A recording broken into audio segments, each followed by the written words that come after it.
दुनिया के तारीख में बहुत से बादशाह गुजरे, लेकिन एक बादशाह ऐसा भी था जिसकी सल्तनत इंसानों तक महदूद नहीं थी।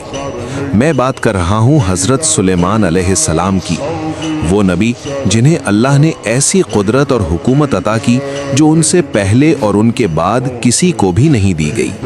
हजरत सुलेमान अलैहिस्सलाम का बचपन ना खेल कूद में गुजरा और ना ही बेमकसद वक्त ज़ाया करने में। वो बचपन ही से अपने वालिद हजरत दाऊद अलैहिस्सलाम के साथ कोर्ट में बैठकर लोगों के मामलात और फैसले सुना करते थे। यहीं से उन्होंने सीखा कि इंसाफ क्या होता है और शरीयत के मुताबिक फैसला कैसे किया जाता है। कुरान भी इस बात की गवाही देता है। हमने सुलेमान को मामले की समझ अता की। एक दिन दो आदमी हजरत दाऊद अलैहिस्सलाम के पास आए। एक ने कहा, इस शख्स की बकरियां मेरी खेती में घुसकर फसल खत्म कर गईं।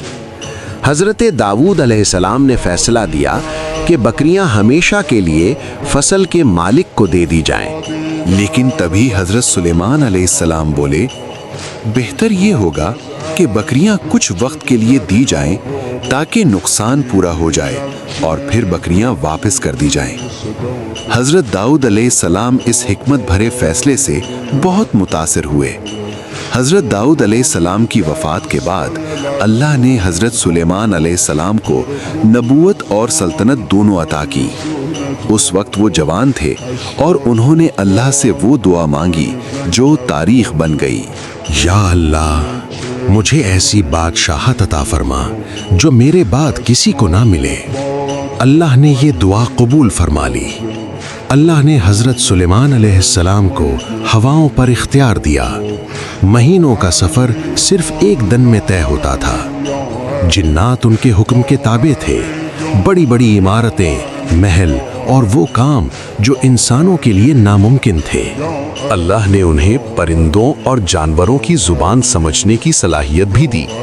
एक मर्तबा जब उनकी लश्कर गुजरी तो एक चींटी ने दूसरी चींटियों को कहा, अपने बिलों में चली जाओ, कहीं सुलेमान और उसकी फौज तुम्हें कुचल ना दे। हजरत सुलेमान अलैहिस्सलाम ये बात सुनकर मुस्कुराए और अल्लाह का शुक्र अदा किया। हुदहुद परिंदे ने हजरत सुलेमान अलैहिस्सलाम को खबर दी कि यमन में एक मलिका है, मलिका बिल्कीस, जो सूरज की इबादत करती है। हजरत सुलेमान अलैहिस्सलाम ने उसे अल्लाह की तरफ दावत देने के लिए खत भेजा। न जंग हुई, न तलवार उठी, सिर्फ हिकमत और ईमान से मलिका बिल्कीस इस्लाम ले आई। हजरत सुलेमान अलैहिस्सलाम अपनी लाठी के सहारे खड़े थे और जिन काम कर रहे थे। अल्लाह ने उनकी रूह कब्ज कर ली, मगर किसी को इल्म न हुआ।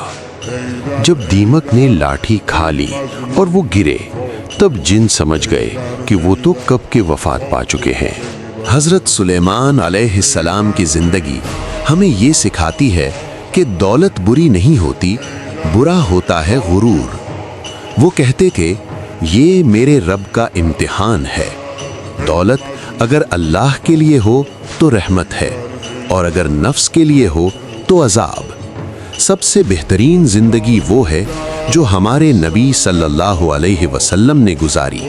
दौलत भी थी लेकिन दिल उससे आज़ाद था, और यही इस्लाम का असल हुस्न है।